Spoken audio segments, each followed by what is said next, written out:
Hello and welcome to How to Play Straight Shooter, presented by GatherTogetherGames.com.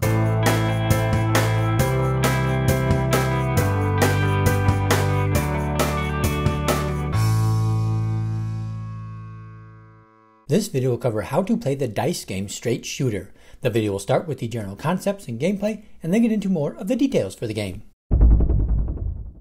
Each player will roll one die to start. The player that rolls the highest number gets the first turn in gameplay.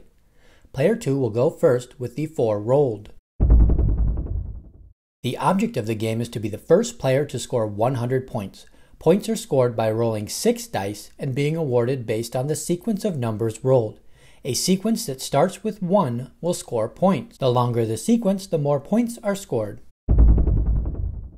Player 2 begins the game by rolling the 6 dice. Of the 6 dice, player 2 has a sequence of 1, 2, 3, 4, and is awarded 15 points. One player should keep track of all the points. Play moves left to player 3.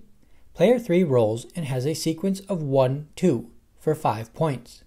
The score is recorded, and play moves to player 1. Player 1 rolls a sequence of 1, 2 for 5 points. Play continues clockwise left, with players rolling and scoring appropriate sequences. A roll that has no 1 or a 1 but no 2 scores no points. If a player rolls 3 ones in a roll, that player's score returns to 0. The first player to score 100 points wins the game. That wraps up How to Play Straight Shooter. If you found this video helpful, give it a thumbs up and get more game tutorials by subscribing to our channel, Gather Together Games. Thanks for watching.